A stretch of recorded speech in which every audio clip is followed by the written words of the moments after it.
shahararre fitacce wanda aka fi sani da wato Nura M Inuwa. Assalamu alaikum jama'a, barkanmu da sake kasancewa da ku ta cikin wani sabon bidiyo namu a cikin wannan tasha ta mai albarka mai suna Abakar Zakin Zakuna One TV. Da Allah dan uwa ina roƙonka da idan yau ne farkon zuwan ka wannan tasha mai albarka, kada ka shafa ka daure ka danna mana alaman nan ta subscribe kana ka danna alamar ƙararrawar sanarwa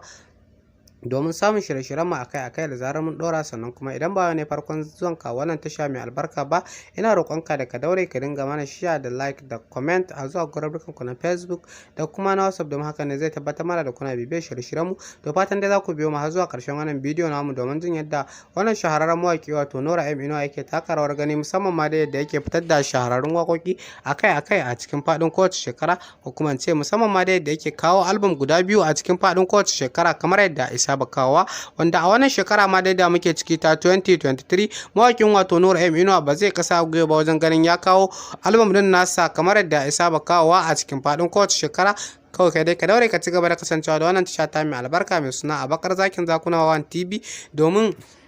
sanar da kai da zarar wannan mawaki wato Nura M Inuwa ya fitar da album din nasa, ko kuma ya fitar da shahararrun waƙoƙin nasa kamar yadda isa bakawa a cikin faɗin kowace shekara. Wanda wannan mawaki dai wato Nura M Inuwa mawaki ne wanda ya daɗe yana taka rawar gani, musamman ma dai a masana'antar ta Kannywood, wanda kuma har yanzu tauraruwar wannan mawaki wato Nura M Inuwa bata disashe ba wajen ganin yana kawo waƙoƙin nasa da kuma nishaɗantattun waƙoƙin nasa. Nura M Inuwa shahararre fitacce wanda aka fi sani da wato Nura M Inuwa. Assalamu alaikum jama'a, barkanmu da sake kasancewa da ku ta cikin wani sabon bidiyo namu a cikin wannan tasha ta mai albarka mai suna Abakar Zakin Zakuna One TV. Da Allah dan uwa ina roƙonka da idan yau ne farkon zuwan ka wannan tasha mai albarka, kada ka shafa ka daure ka danna mana alaman nan ta subscribe kana ka danna alamar ƙararrawar sanarwa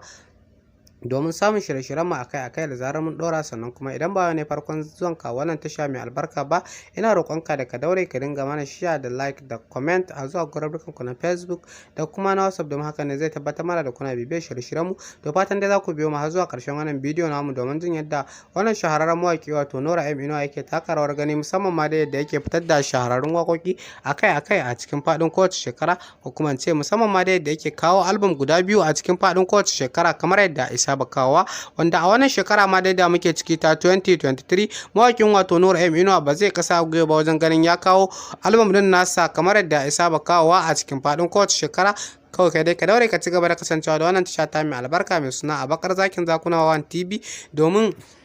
sanar da kai da zarar wannan mawaki wato Nura M Inuwa ya fitar da album din nasa, ko kuma ya fitar da shahararrun waƙoƙin nasa kamar yadda isa bakawa a cikin faɗin kowace shekara. Wanda wannan mawaki dai wato Nura M Inuwa mawaki ne wanda ya daɗe yana taka rawar gani, musamman ma dai a masana'antar ta Kannywood, wanda kuma har yanzu tauraruwar wannan mawaki wato Nura M Inuwa bata disashe ba wajen ganin yana kawo waƙoƙin nasa da kuma nishaɗantattun waƙoƙin